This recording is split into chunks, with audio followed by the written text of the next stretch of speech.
Welcome to Cottage Talk. I am Russ Goldman. Joining me right now is Max Cohen. This is a very interesting episode as it's a combo episode. We're going to be looking back at the Wolves 1-0 loss for Fulham, which, believe it or not, I find very encouraging. I want to get Max's thoughts on that. That'll be in the first half of the show. In the second half of the show, we're going to do a transfer window review. We have a lot to get through in regards to the transfer window. I look forward to talking to Max about that. Also, just want to mention thank you to everyone that's been sending me some nice messages on Twitter, on Facebook, and just messaging me and actually emailing me personally. I'm doing better now. I just had a very bad cold, but thank you, everyone, for your nice, kind thoughts. I really appreciate that. All right, Max, let's get going. Let's talk first about the Wolves match. Now, going into this, I was just thinking, I predicted a loss for Fulham, but I thought it was going to be more lopsided than it was. I know they got nothing from this, Max. I'm encouraged coming out of it. It's strange to say, but that's how I feel. Just give me your opening thoughts on Wolves, on that match. They lose 1-0, but you know what? Fulham made it very difficult on them. Yeah, you have every right to be encouraged because it's the best we played all season, as far as I'm concerned. It was solid defensively. I mean, the whole first half, no goals conceded. It was a joy to watch that we actually didn't crack within the first 10 minutes. And then, of course, we conceded that sloppy goal early in the second half. But what I liked, Russ, is that we really dominated towards the end. We brought the match to Wolves. I think it would be remiss not to mention Lookman. I thought he was excellent. Oh, we're going to talk about him. And we've been crying out for that kind of attacking play, I think, for years in this Fulham side. And I'm really encouraged by what I saw from him against Wolves. He's a guaranteed starter. And just that, in that one counterattack when, Kamara missed the chance, but I saw more quality from Lookman in that 1 30-second bit of play. And we haven't seen anything like that in a long time. That's amazing. I think Mitrovic is going to love that because that means more service for him. So it was encouraging on both ends of the pitch, defensively and attackingly. I think people were really surprised with Parker's lineup. We'll talk about that starts, Brian's a bit of a midfielder, wing back. Yep. I thought it worked very well. But, as you mentioned, the big takeaway is no points. And of course, the result was poor. The performance was great. It was encouraging. But we're at a stage of the season when we've lost all 4 of our matches in the league. And, I saw Mike Gregg put on Twitter, we're in a good spot to kick on, but we can't just kick on. We have to be essentially the 14th or 15th best team in the league for the next 34 matches. We can't just be the 18th, 17th. We have to play better, but not just the third worst team. We need to be a lot better than that because of the hole we've left ourselves in. Yes. And that's going to transfer. That's going to, translate to the transfer speculation, right? Because the fact of the matter is we left it too late. I'm really delighted with what we did last night, but we left ourselves in a massive hole. And any team who loses the first 4 matches and is left in that, dead last, 20th in the league, it's going to be a Herculean effort to stay up. Hopefully we've given ourselves an opportunity to do that with the players, but I think we're going to look back in May and say, why did it take until deadline day to get those players? Well, it's interesting, Max, and we'll definitely talk about the transfer window, but I'm just going to share my thoughts on the Wolves match. And it's interesting that you mentioned this because the performance was much, much better. And defensively, and were we toothless moving forward? I've had people mention that, and I can understand that because, again, we didn't get that many shots on target, and we had that opportunity from Kamara, and again, right up the goalkeeper, it could have gone either way, and I've actually listened to that on the Fulhamish podcast. They're right. He could have shot either way, and then it probably would have been a goal, but it was the opportunity that was created that was encouraging. But going back to what you said about our co-host Mike Gregg, Mike is right about this because Mike follows the trends and everything in regards to points. That's one of Mike's things. So I'm with Mike on that because we're now behind the 8 ball. We talked about this with Mike, and that's the problem with losing 4 in a row. We are now behind the 8 ball, and that's the bad part to come out of this. The good part, obviously, Max, is the fact that we saw a much improved Fulham side, and we're going to talk about that in this first half hour. And listen, if you're watching live and you have a question for Max and I, please feel free to share it in the comment section. We might get to it during the show. So, Max, I want to start here because I think this is big. Defensive improvement against Wolves. So let's look at this because what's interesting about it, and you watch it back, you already talked about, because I definitely want to get your thoughts on the starting 11 in a little bit, but the shape was so much better. it really was moving forward a 4-2-3-1, but in defensive shape, it actually was five at the back with Joe Bryan playing in the back. So again, it really turned out to be really like five at the back defensively, but going forward, it was different. But it was really just a good defensive performance, and everyone was doing their job. I keep going back to players just need to be doing their job, and they made things very difficult on a team that I thought was just going to own us. Now, I've heard watching the match that their weakness was, again, their wing backs aren't the same, and maybe that affected them against Fulham, but no excuses. Fulham really did a nice job stifling that team. Yeah. It has to be said, Wolves were very poor in that first half, and we did benefit from that, because you could argue the three teams we lost to in the first three matches were teams really on good form. And we've seen that in the results. I mean, what Villa did to Liverpool and what Leeds have done now to City and Liverpool. We played teams in good form. I think we got the fortune against Wolves of playing a team who wasn't in good form. Right. But you're right. I think I was shocked, honestly. Le Marchand gets a Premier League start. This is a player who couldn't even get a Premier League start in the Championship last season at all. And he slots in and did all right, He did fine. Tim Ream did fine. Did well. No Michael Hector in this team, and I think that, honestly, hate to say it, that might be a reason why I think we played better. Hector was our worst defender to date, Yep. and that's just the truth. He was poor. I mean, I'm going to point the finger at him for the goal, perhaps, for not closing out enough. But I was really encouraged by Robinson. I liked the way Brian played. I thought it was a nice gamble by Parker. He had to switch it up. But I think we need to realize is that we played well against Wolves defensively, better than we have in any match before. Yeah. But that defense is not going to be the same defense the rest of the season. We got Anderson. We got Adebayo. We're going to get Loftus-Cheek in midfield. That's encouraging to me, is that we can play well. We've shown with these second-string players, but it's a luxury because they don't have to start now. We don't have to listen to Ream start or Le Marchand start every week. We can depend on perhaps better players, which we've gotten, which I think is a really good bonus, is that even with this good performance against Wolves, we'll have even better players in for the rest of the season. Okay. Well, let's get to this because, again, I'm glad that you already talked about. Let's talk about the starting 11 because it was very interesting. First thing that stood out for me was Robinson and Brian playing together, and I thought they played very well together, honestly. And you and I have been talking about, let's see what this would look like, and I thought it looked pretty good. And this is all before we had Lookman being introduced in the second half. And we're just talking about how it all looked on paper, and I'm thinking this is going to be okay. On the left-hand side, I was very concerned about the center back pairing. I was very concerned, and I think rightfully so. When I looked at Ream and Le Marchand, I'm thinking, what is he doing? But what are his options at this point, Max? And I wanted to see Ana get another chance. I disagree with you. Again, we could talk about the goal. Yeah, possibly he had a part in that goal, but I thought he was decent. Not great, decent at times. I don't think he was terrible, but that's just my opinion on that. But beyond that, I thought it was fine. I really thought the lineup was fine. What were your thoughts about the starting 11? It was confusing, honestly. I think a lot of people didn't realize what the formation would be. We just had a lot of players in place you wouldn't expect them. I think, Robinson at the kind of left back area of that, or left of those three center backs. That's where I think he played. Yeah. It was a gamble. But as we mentioned, his kind of underlapping runs up the middle when Brian drew the defenders out wide and Robinson showed his pace through the middle almost. That worked a treat, and that was something we haven't seen from Fulham in a while. That kind of energy, runs from deep. That was excellent. I think we can all agree Cavallero shouldn't be getting another start at this level. It's not good enough in the Premier League, and I want to say for the entire team, the level of service from out wide was awful the entire match. That was probably one of the lowest points I think from this game, is that there was just terrible service to Mitro, poor crosses, underhit, overhit.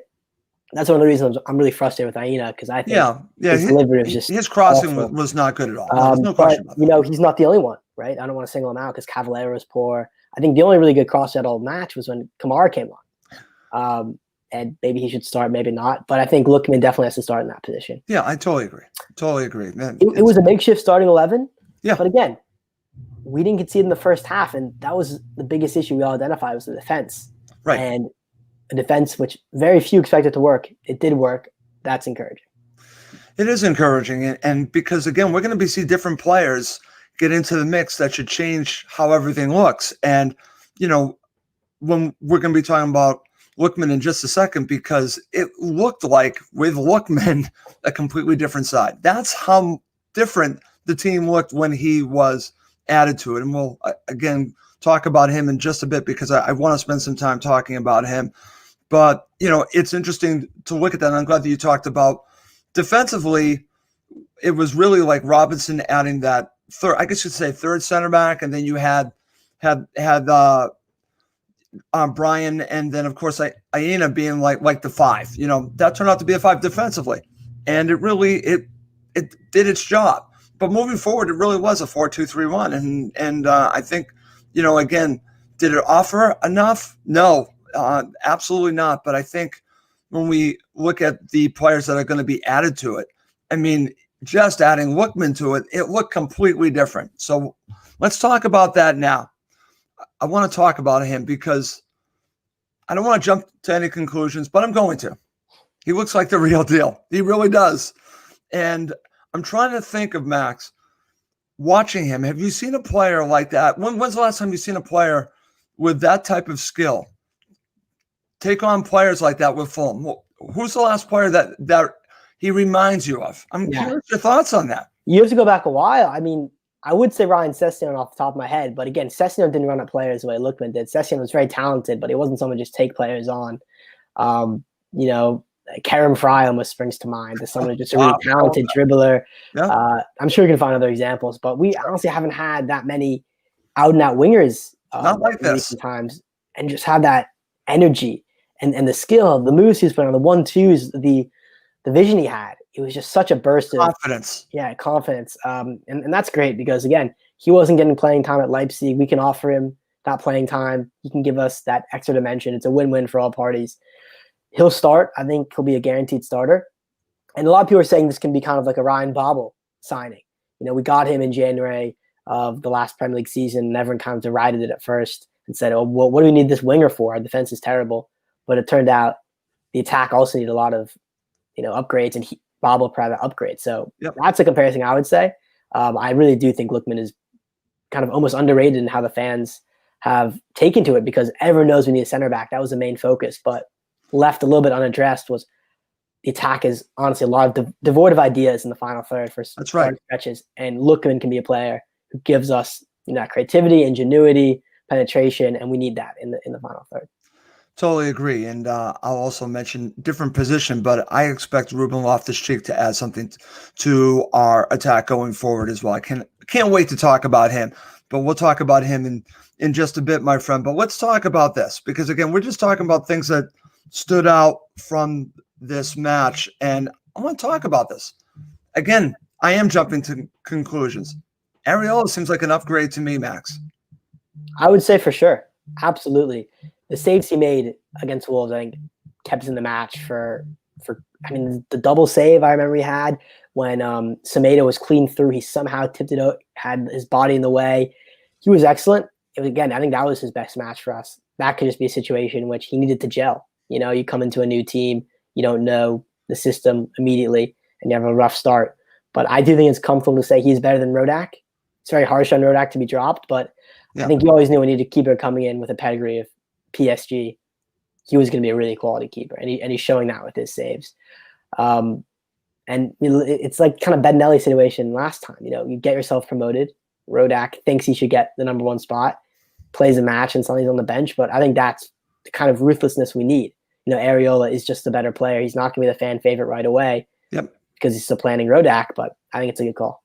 Couple double saves. I'm just saying he kept the match close. We'll just leave it at that. So I just watched this and thinking we might actually have an upgrade on our hands. Nothing against Marek Rodak, because I wanted Marek Rodak to play, but we need the best players out there to be starting, and Areola just seems to cut above. So just wanted to mention that as well. All right, my friend, I want to ask you again, your thoughts on, let's go back and let's just talk about the goal they gave up, because again, you come out of the half with a goalless draw, and then you know that Wolves are going to be coming at you, And I thought that they were handling it again with the saves from Ariel. Then right afterwards, you give up the goal. Now this is deflating. Your thoughts about giving up that goal early in the second half? Yeah, it was a really poor time to give it up, as you mentioned, because we're just thinking if we keep this 0-0 for long enough, maybe we just pinch the winner at the end, or at least keep it scoreless.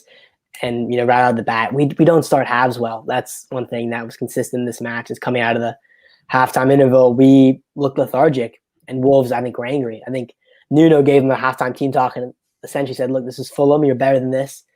We need to play our style. We need to be more aggressive." And you could see the passing was so much quicker from Wolves. We didn't truly react. And, Wolves honestly could have had a goal even before the strike that went in from Neto. They had a lot of good chances. This one, I think, encouraging things within the goal, though, to be fair. Robinson throws himself at the first block. Yep. Right? And that's the kind of dedication we haven't seen a lot. That's right. Players throwing themselves at oncoming shots. We see a lot from other teams against us. But just that level of dedication was heartening to see. It was a below-average clearance from Ream. You can point fingers at, and I think you definitely should. He didn't get the ball clear well enough. But again, I think Aina, when you're in that right back position, and Mitrovic, actually, the striker, is closer to close down Pedro Neto than the right back is. Mitro is throwing his body at it, and Aina didn't seem in it, was off the pace, slow to react. That's frustrating. It was a good shot, to be fair, but I do have to point fingers at the right back. You have to be alert to that danger. Okay. Well, again, like I said, I understand when we're talking about the goal, and it was unfortunate. But what's interesting about it, we've already talked about Fulham. Then again, their heads could have dropped at that point, Max. It could have been 2-3-0, but it wasn't that. In fact, Fulham were in it until the very end. And let's just end by talking about the opportunity that we both were just talking about earlier. And it's just unfortunate because it was right there for Abubakar Kamara. And I'm going to say this, and I'm sorry I'm going to say this. I love Abubakar Kamara. I love his energy. He's not a Premier League striker. He just isn't. He's, again, maybe off the bench. I can see it, and that's what it was in this situation. But you need to be scoring in these situations because players in this league would score there. He should be scoring here, and he didn't. Yeah. And that, to me, is the difference between Fulham in the Championship and Fulham in the Premier League. They need players that are going to score that opportunity. He just didn't do it. Yeah, and even though I do like Kamara, I am one of his fans, you have to point the finger and say that's just not good enough. Not good enough. It was put on a plate for him by Mitro. And not just that, the Lookman build-up, it was a lovely counterattack. And you couldn't ask for better service right in the box, on the ground, right in front of the goalie, and he was just right at him.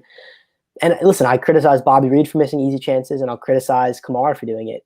A goal there is priceless, and when you don't have the quality on the pitch to score goals, you're going to lose, 4 out of your first 4 matches, right? And that's kind of the thing where I've said this in the past. Like, in many ways, this isn't a surprise that we're dead last in the Premier League, because I think we probably have the weakest squad in the Premier League. Now, the new additions might change that, but in terms of Wolves match, you just look at the players. Very, very few Premier League players out on the pitch. I think Lookman was one of them, and Gisa, Mitrovic, maybe Areola. But again, when you have less than half your team Premier League quality, and again, I said this last week, it's such a good marker. What players in the Fulham team would start in any other team in the division? And you really struggle to find any. That's when you know you're in trouble. Yeah. And that's what happens when you miss easy chances. And I like Kamara a lot as an option off the bench. But even that, if you're off the bench, you have to score those chances. We didn't. And we just didn't create enough for us, honestly. No. We can point the finger at that one chance. It was an excellent, really well-developed chance. But we should be creating more than this. Yeah, because think about it. What were the other options to score in the match? And I'm really struggling to find any. I am too. Again, don't want to be too negative here because I think there were encouraging signs we just talked about. Absolutely. And again, we're going to get the 3 deadline day signings integrated into the squad. Will be exciting. But just from that one match, it's not a Premier League quality team, but we gave it our best. And that was something was different. We were in it until the end. In every single other match this season, without the Leeds match maybe, but the game was over half an hour and we were 3 goals down, an hour gone. This match, we were in it the entire time. And if anything, the last 10 minutes, we were actually knocking on their door, trying to make something happen. So that's what really gave me confidence that there's fight in this team. The question is it too late? Okay. Very good there, my friend. All right. Good stuff looking back at the Wolves match. But let's transition. Let's now talk about the transfer window. And at the very end, I'm going to have you rate the window. We're not there yet. I want an overall assessment of the window. But let's start here because, again, like anyone else, we're going to be focusing more on deadline day because there were 3 signings. We'll focus on that, but we'll talk about the window as a whole when I get your rating there, my friend. But let's start here because I know, like me, you were following this closely. And what's interesting about this player, we started hearing about this fairly late, maybe a few days before. And I've been hearing a lot of good things about him. And Fulham were chasing other center backs, but they finally got this center back. And I want to get your thoughts on it because everything I've heard about him at Sampdoria, and I actually just spoke to the producer for the Calcio Land podcast, Alex Goldberg, who's been on this show about Chelsea.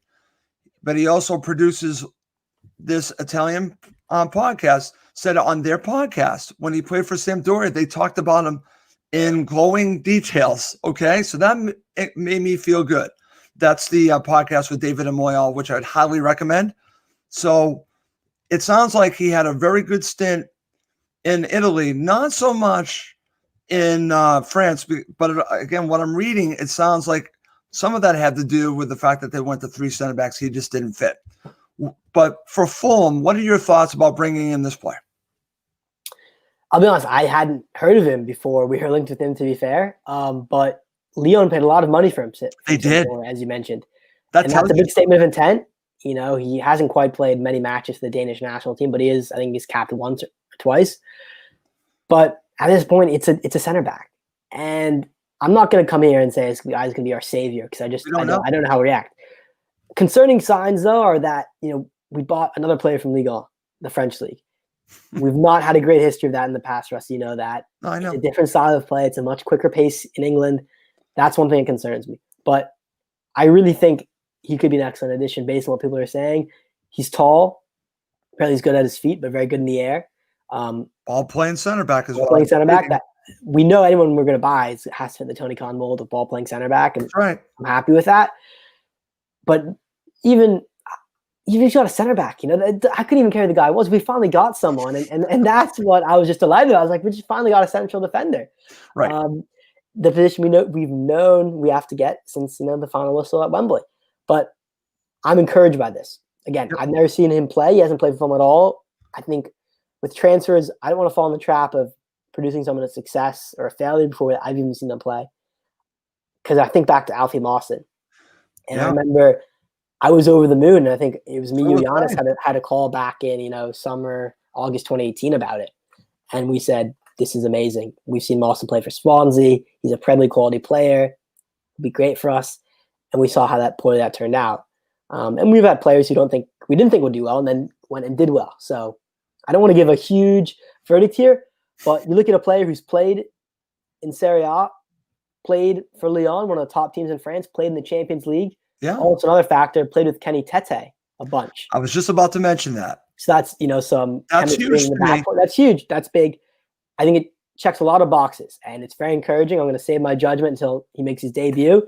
But a player like Anderson, he's a player we want. And I think it's fair to say he'll be an upgrade over every single option we have now, just based on his pedigree. I think it's fair to say he'll be better than Tim Ream, be better than Lamarchand, better than Hector, better than Adoy. And that's all I ask for is an upgrade. So by this token, I'm delighted by it. Okay.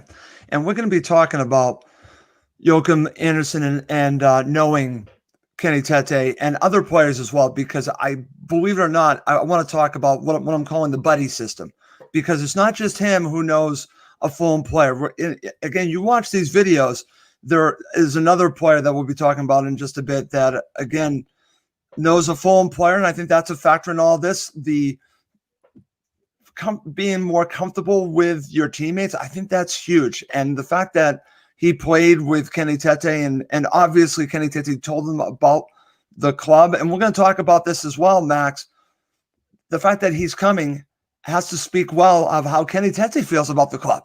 So this is good twofold, because you've got 2 players from Lyon. They both want to play here, and one's already here talking to the other.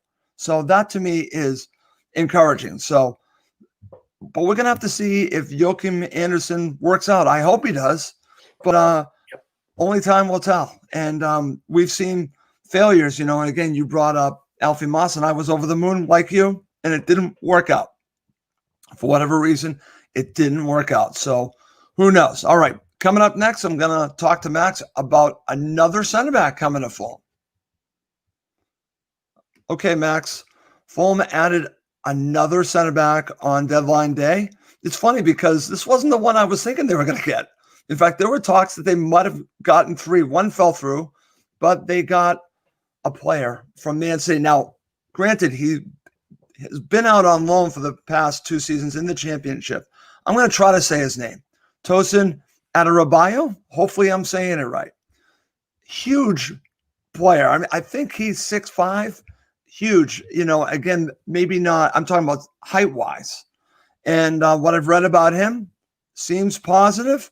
What are your thoughts about Tosin coming to Fulham, another center back?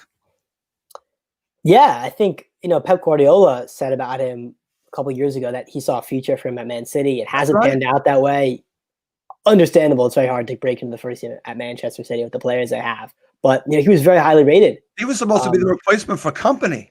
Yeah, I read that too. And, he'd been with City since I think he was like 5, which is like an insane. It's an 18-year stay at City, and he's finally left permanently. But I think that shows a lot, first of all, about what he thinks of Fulham. Because I know it's very hard to leave your boyhood club, especially a club as good as Man City, if you think there's a chance of breaking through. But he said, listen, this is time in my career to branch out and start a new chapter. And I think one of the things Tony Khan said was he really wants to be here. Unlike, Baumgartner, whatever. The other guy who be from Eindhoven who fell through. Yeah. Adarabioyo seems like actually wants to be at Fulham, which is a great bonus. Yep. And I've seen reports we've paid as little as, £2 million for him, which would be amazing. It's crazy. That's one thing I would like to say again about the deals on transfer deadline day. We didn't splash the cash. Nope. I think we were very, very economical, and I massively rate that. We didn't overpay for anybody this window, with the exception of Anthony Knockaert, which has been pointed to a lot, and maybe Bobby Reed and Cavalier. Those are back in January, but yeah, those 3 wingers, I think we've all paid around paid more money for them. Yeah, than the quality Premier League players that we're bringing in now, which I think is a testament. I think to one Tony Khan on deadline day making very good deals. And as fans, I've of course criticized a lot the transfers this up until deadline day and said, why haven't we gotten players? A reason for that might just be we're trying to get the best price.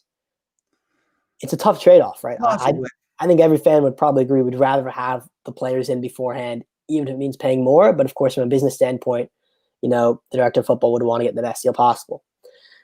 I think it's good business. Adarabioyo, he hasn't played. He's never made a Premier League appearance. That's the only negative against him, is that he wasn't up to the grade at City, but no other Premier League team has loaned him, taken him on.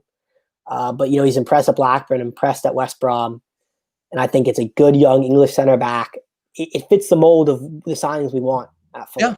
But again, I'm not going to make any big pronouncements about him. As you mentioned, he's physically very strong, very tall, 6'5" center back. All of a sudden, we got all these tall players. Yeah, tall players. Maybe we'll stop conceding every goal from a set piece now. But also, Michael Hector's very tall, and he can't defend for his life from a set piece. So I wouldn't make any conclusions. But again, this is an encouraging signing. This honestly, as I said for Anderson, it ticks a lot of the boxes of what you want in a signing. A young British player who's come from a good team but is hungry and wants to prove himself. Okay, very good. I'm going to share this comment from my friend in Spain, Roger Lewis. 6 weeks ago, Tony Khan did not know which division we would be in to get the 2 upgrade center backs in that we were screaming for is great business. It is great business. And I want to talk about this. Well, 6 weeks. I mean, it's been 2 months. Okay. But it's a good point. It was a very, very. Some will say that it's been years since we got a dominant center back. Okay, and we still don't know about these 2. But here's the thing, and I think this is the rub when it comes to the window. And I don't know if Tosin became available late. I don't know if Anderson became available late.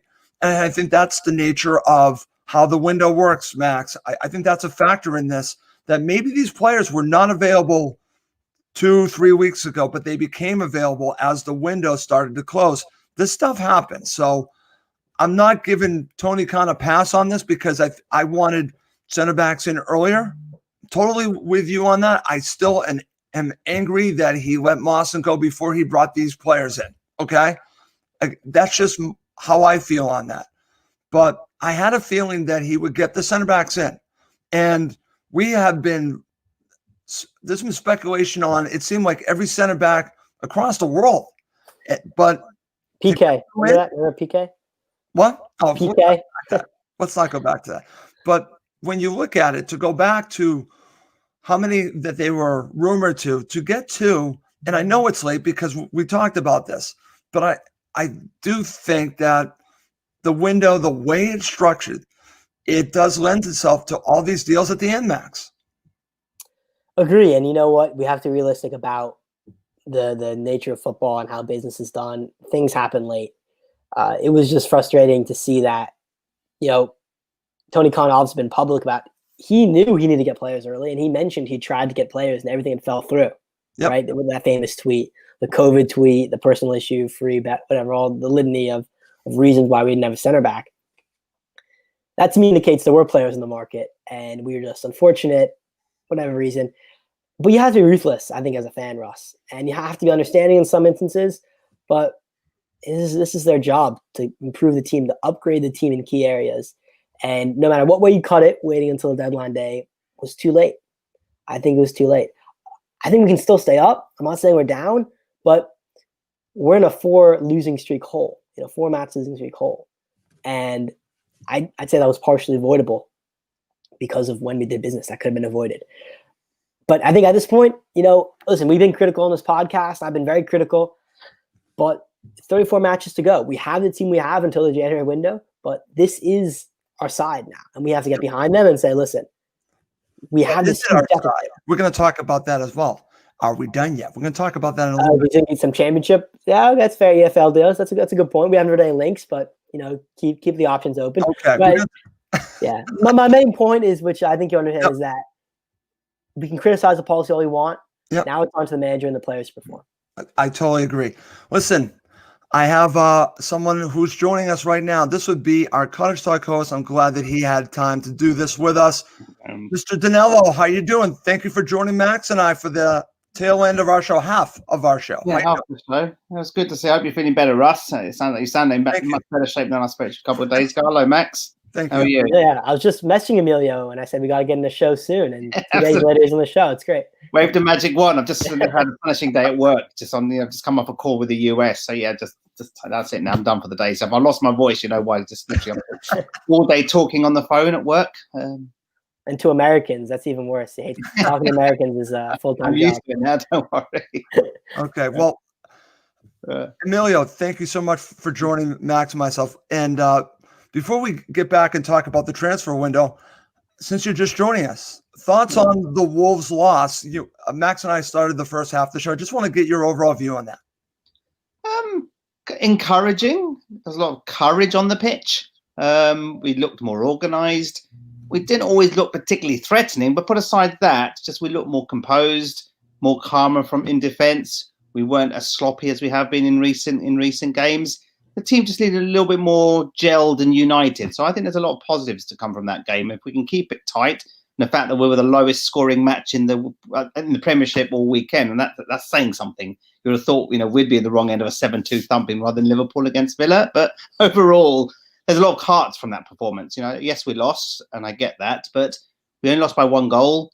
On another day, if we had better quality up front, we would have got a point from that game. At this level, I've said it time and time again, you can keep it tight at the back. If you're not going to take your handful of chances that you create, you're not going to pick up anything from these games. These games are coming in thick and fast. Yep. The division is very difficult, but Wolves haven't had the best of starts, but we contained them, I thought, at times. I thought we passed the ball quite neatly.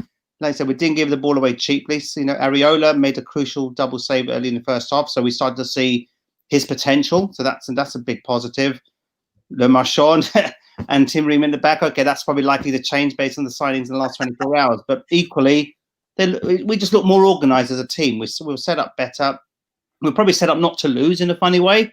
But in the other games, I just think Scott Parker resorting more to a typical Championship style of football, right? And he almost got his just rewards by getting an equaliser, which I think would have been well deserved. I think we deserved a draw from the courage, the heart, and not giving up. But at times offensively we're lacking a bit of invention, a bit of quality, and I think that's you need goals in attack to win your games. Just, let's not forget we have to win 10, 11 games in this division.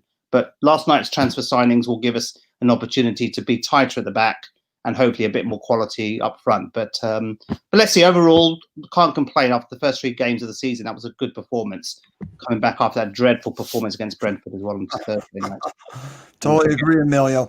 Before we talk about the third player that came on transfer deadline day, I want to get your thoughts on Fulham adding the 2 center backs. Like Max and I were talking about, we're only going on what we've heard. Yeah. And these 2 players, first of all, are huge. We're talking like 6'5". These players have height. And it looks like, based on what I'm reading, they're both play balling center backs, which, again, as Max said, this is kind of what Tony Khan is looking for Scott Parker. It probably is what Scott Parker wants as well. So just in general, thoughts on bringing in these 2 center backs. And we have been rumored to, I don't know how many center backs, but these are the 2 that they brought in. And I've heard good things about both. Yeah, absolutely. I think that, the reviews seem to be more 70% favourable versus the 30%, slightly mixed.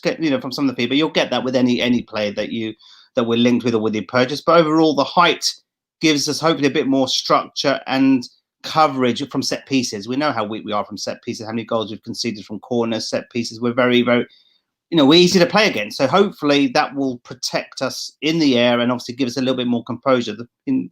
Both guys come with reasonable credentials. The key thing is let's keep it tight at the back.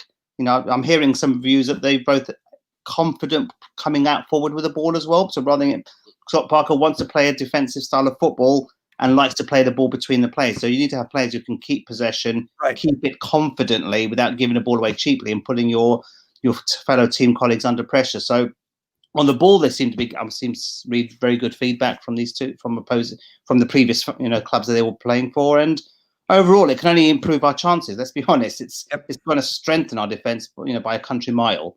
We were playing on Saturday 2 defenders who were totally incompetent at the Premier League 2 years ago, yet they're still figuring in 2 years later. It just doesn't feel right to me.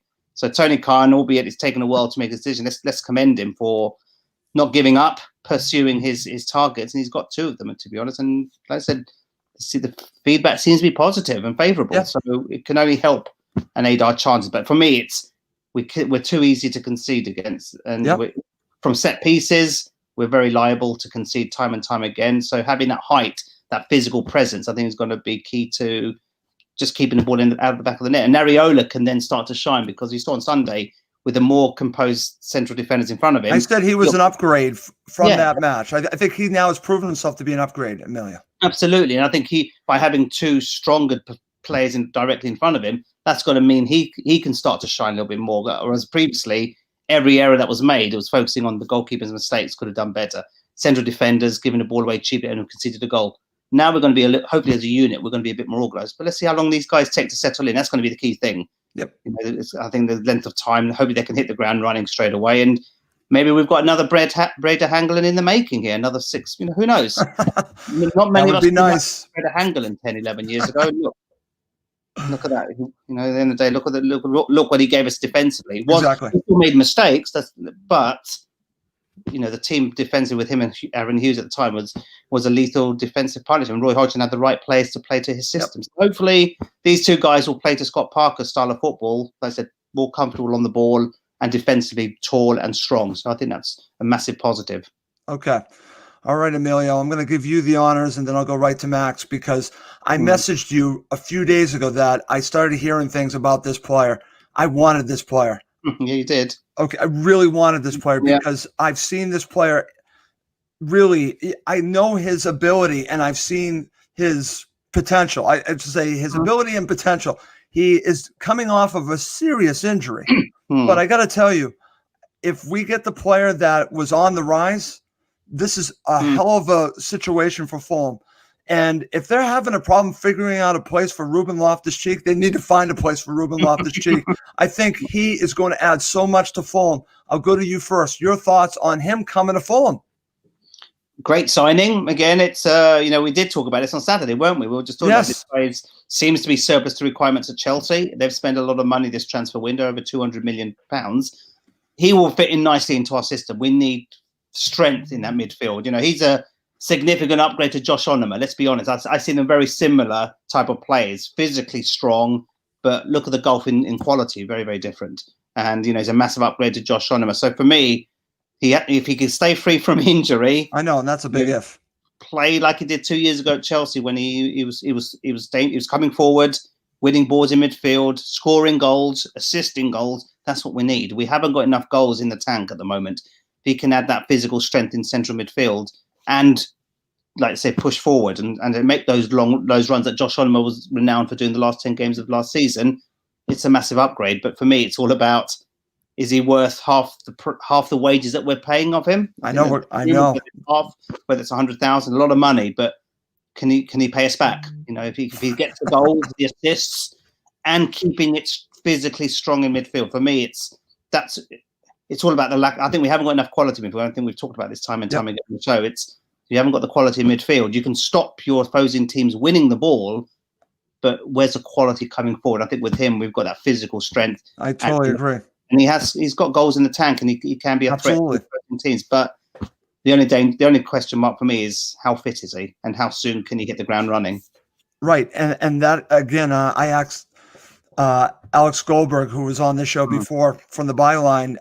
Him and I were talking off air yesterday, and he told me, because Russ, I'm going to be honest with you, I think he might just be 90% of what he was right now, coming back from this injury. And I thought to myself, well, I'll take 90% of Ruben Loftus-Cheek. He doesn't believe he's back to where he was one time.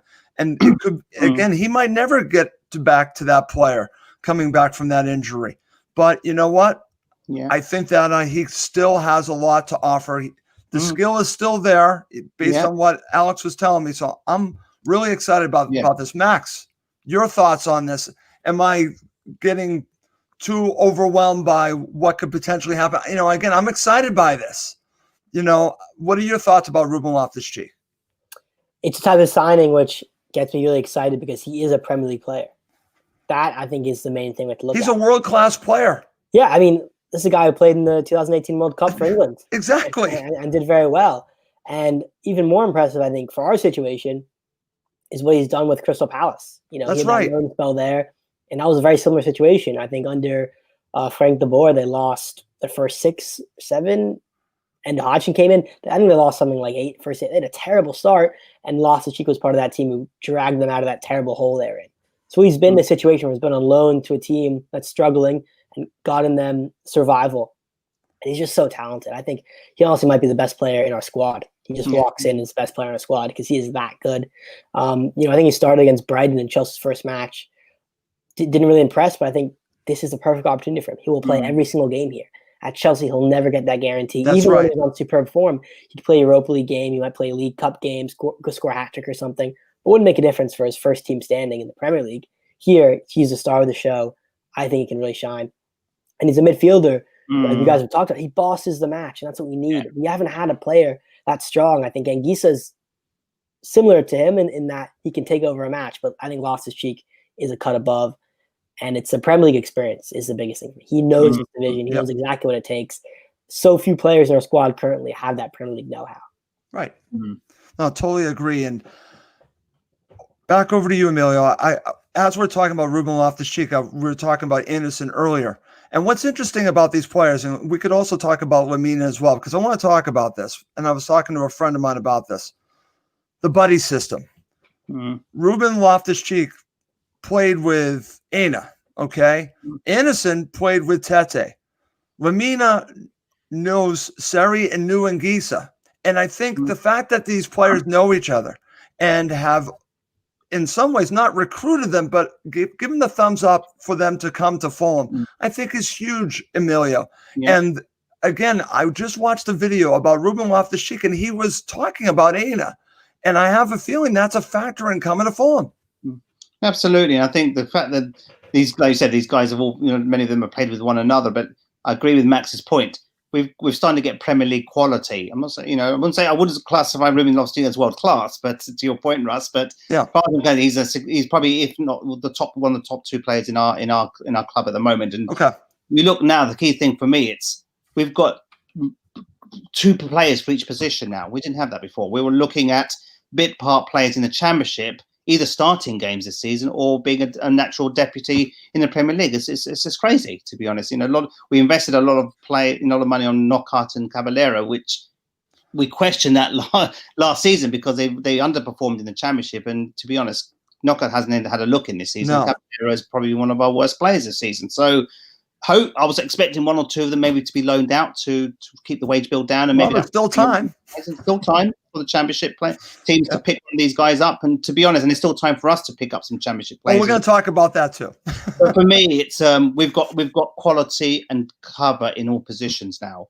It's it'll be interesting every weekend to predict who's just starting a lineup, because now it's anyone's guess. It's mix and match. You can mix and match. Yeah, it's going to be mix and match, and we need competition for places and quality competition in places, rather than if you underperform, your only competitor is somebody who barely played in the Championship last season. So that's where I'll take courage now. We've strengthened in key areas, and we've got cover in all those positions. And there's still a lot of players we haven't even seen yet who've come on loan. So who knows? There might be a few other surprises in this squad, but that squad looks a little bit more stronger now, and that will only give us more opportunity to survive at this level. And look at Aston Villa. Yep. They struggled a year ago. They barely survived. Look at their start to the season. They've pushed on, and it's funny because I have totally did not give them the credit for what they've done, and they belong. And it bothers me to say that because I can't stand Aston Villa, but now I have to look at who they are now. Who would have thought that we would give up less goals than Liverpool? I mean, and crazy, isn't it? And that's the key thing. Aston Villa survived the season. That's right. This is about survival. They pushed on. Exactly. This season, get fourth from bottom. We haven't spent millions in the transfer window. It will then you'll get more financial payouts from Sky and other broadcasters. You can then start to invest and take a few more risks next season to stay up and go up another level. And just like Aston Villa have done, they've brought some very intelligent signings, and these are players that we should have been linked with. But why would they come to Fulham where there was no, the risk of relegation? Whereas these guys have gone to Aston Villa. Look, and they're pushing on. They're great start, immaculate start for them. Okay. Max, I'm going to go to you just for time's sake. We're talking about this. Are Fulham done yet? And I'm going to share this because I know this is going to make Emilio smile. I have to share this right here. He's going to smile when he sees this. Okay? Max, EFL transfer window is still open. Am I dreaming thinking about a Lookman Mitro, Benrahma triple attack up top? I would pay whatever it took to get Benrahma here. I don't know if he would want to come here, but you know what, Max? Why not splurge on one or two players? I've actually tweeted this out. Why not? Again, you barely have spent money in transfer fees or loan fees. Why not on one or two players? And Benrahma would be one. What are your thoughts? Do you think that potentially could add a player or two, in this EFL transfer period? I think Benrahma would love to come here if it means he gets to play against Hector in training every day. and not make it. I know it's the best moment of his career. But in all seriousness, it would be great to get someone like Benrahma. Steve Reynolds also mentioned, Josh King from Bournemouth. A lot of good players in that lower division. The question is, are we done yet? I just don't know. I haven't heard us necessarily seriously linked with them. I know. And if it does happen, guys, it will happen at the deadline day of the EFL. It's not going to happen anytime before that, I can assure you. Yeah. So we'll hold tight. But I think there's a lot of quality in the Championship. We know that. We've played there. I just don't know if a player like Benrahma would choose us, to be completely honest. Okay. I think he would have his sights set a lot higher because I think he's a real deal, as we saw. He is. I'd say an Everton, Arsenal, or a team like that, or West Ham even, cut above us, a more established Premier League club could take a gamble on him because his quality on the ball. It reminds me almost like Tarapt or Ben Arfa is the best comparison. Just someone so skillful and so gifted. Right. And I understand that, Max. Emilio, back to you. I'm sorry. If I'm Tony Khan, I go all in. I try to get someone like Benrahma. And actually, Josh King for me would be secondary, but I would try to get Benrahma because I think that would be a game changer. Yeah. And maybe Max is right. Maybe he wouldn't want to come, but I would try everything I could to get him to come to Fulham. Yeah, and we spoke about it. When did we speak about this? On Saturday when I was getting my cousins in Italy. You said this. Yeah. Any speculation was out there. I got a message from my cousin saying, look, it's on the Sky Italia 24-hour sports channel. There was a link there. So to be honest, I I believe it's like it could come true. You know, Ben Rama is a quality enough player to want to play in the Premier League. I still think it's possible. You know, the fact is we haven't got any substitute, any cover in attack at the moment. For me, that suggests we're still exploring. And I agree with Max's point. We'll probably leave it to the last minute in the next couple of weeks. We haven't got a game. Max is right. It gives us time to explore and negotiate and what have you. But for me, he would add quality. You know, why that we've had Caballero there who's failed miserably this season, and he's not up to this levels. And the Wolves guy we spoke to 14, 15 months ago, he told us all of this. We were warned, my friend. Vividly, he was right, 100% right. So for me, it's not over yet. We still need offensive options. Yep, I totally Mara agree. came off the bench on Sunday. You've got to bury those chances. And I've said it. We talked about that. 3 or 4 chances. Just not good enough. If you only get 3 chances in a game, you've got to hit 2 of those 3 to score 2 goals. But if you're conceding 3 in the back, you're going to lose every game. That's why now we can keep it tight back. Maybe restrict it to 1 goal on average a game. Ideally, maybe 2.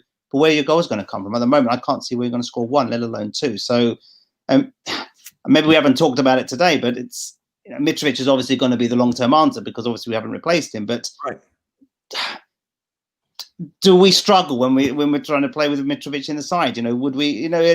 We've got no choice. We've got to see we've got to play to his strengths. But for me, we saw last season we played a lot more exciting football and a lot more penetrating and dangerous when he wasn't playing. Albeit when he does play, with scoring goals, you're not going to get those chances in the Premier League. And that's the thing for me. We just need more goals in the tank, and Loftus-Cheek will give us more threat. I think so, attacking wise, and Lookman will too. So Lookman as well, based on Sunday's performance. That's another great positive. But for me, we need more goals. Okay, and that's why I think that they need to look at who they can add from the championship. They know the championship, and these 2 players, I would be looking at both. And I just wanted to bring that up. Guys, to end the show, let's end this way. And it's kind of hard because, again, this other window is still open, but let's rate the window. Max, let's rate the window from 1 to 10. Give Fulham a rating. And again, a lot of these players, they're still coming in, just coming in. Give it a rating. Be honest. I want to say 5, and I thought it's a bit too harsh. And I want to say 5.5, and I'm like, but is that how? I'm going to say 6. All right? Okay. And here's why. I think if we just rate the deadline day in a vacuum, that's an 8. That's an 8 or a 9. That deadline day. Because those are 3 players I think are desperately needed, and they're superb players. I hope, but we can't view it in a vacuum. We have to view it in the sense where we've bought them, and we lost the first 4 matches and are rock bottom in the Premier League, and the damage has been done. So the reason I'm saying it's a 6 is because I think if you look at the players we brought in as a whole, Tete, Areola, those likes of them, Aina. Lamina, Lookman, and then of course the 3 on deadline day, Harrison Reed as well. We can't forget that. Yeah, very needed players in positions we needed at good prices. It's excellent looking at overall, but the fact that we waited until the 5th of October to buy a central defender at all, but buy 2, it just isn't good enough, and that's why I'm saying 6. I want to be more optimistic. I want to be more complimentary because I think we did good business in the end, but the fact that it took this long is unacceptable.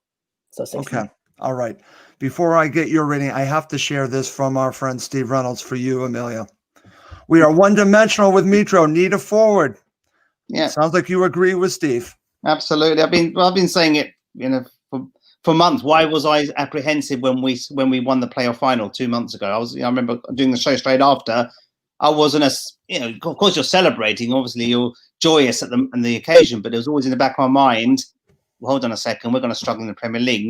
Very few of these players are capable at this level. So that was always my apprehension. But if I'm going to rate the transfer window, I think, to be honest, I'm going to be more generous than Max. I think at the end of the day, timing of it, I agree with. I think we just could have done this a lot sooner. But then we know Tony Khan. We never do things early. It's always very much last minute. So we shouldn't be surprised at that. But overall, looking at Lookman, 2 substitute appearances, looked very strong in both those games. Areola, kept us in the game on Sunday. We've got some great signings yesterday. We've got, Tete's looking good. Hopefully he hasn't got a long-term injury here. And, and a few backup players as well. Anthony Robinson, let's not forget Anthony Robinson. He's looked lively on Sunday. So I'm going to give 7.5. I'm even going to push it up to the boundaries of 8. If you actually put aside the timing and the fact that we haven't got a replacement striker, then I think 8 out of 10, I think it's fairly generous net. Question is now, Burnley have not spent a penny on any signings. So for me, we should be grateful. The club have done their hardest to get the right players they want. at rock bottom prices as well without spending the earth. And let's see how they integrate into the system, into the team. We need to start picking up points. There are many teams around us who are just as bad as us. So whilst there's that opportunity, the West Broms, the Burnleys, Sheffield Uniteds, between the 4 of us, 3 of those will go down, in my opinion. The question is which 3. Potentially Brighton as well might get pulled into the mix. There's 5 teams there fighting for 3 places, and if we can get more goals in the tank, we've got every chance to win more games. So I'm excited. I'm going to give Tony Khan 8 out of 10. Wow. Okay, I'm going to share this from our friend Roger Lewis in Spain. 9 if we get Benrahma and King. 6 if we don't. Again, what are the expectations from our fans? We're not a Chelsea, we're not an Arsenal. We haven't got billions to spend. At the end of the day, Burnley have spent nothing. Brighton have spent less than us. Some of these other teams have spent less than us. So it's we know that our failings, we know our weaknesses, but I'm not disrespecting Fulham. We're only Fulham at the end of the day, so we haven't got millions to splash out. So hence, we've got to be a little bit more prudent and sensible. So I think let's not criticize the owners. They're doing their best. They love this club and they have pumped in billions into this club. So let's keep supporting the club. Put aside his tweets from last week, and let's look forward to start winning more games and celebrating with the team. Okay, great stuff. Great show. Emilio, thank you for joining us for the second half. I appreciate it. No, thank you. Sorry I came a little bit late, but yeah, I thought it'd be good to join you guys. And Max, thank you as always for joining me. I hope you enjoyed the show. Yeah, it's good to have the 2 of you guys on. It was really fun to be on as always, Russ, and nice to have Emilio on because he's our second half substitute. He's like, look at him. Okay, second half. That's very funny. All right, well, that's going to do it for this episode of Cottage Talk. For my co-hosts, Max Cohen and Emilio Donnell, I'm Russ Cohen. Thank you as always for watching and also listening to Cottage Talk.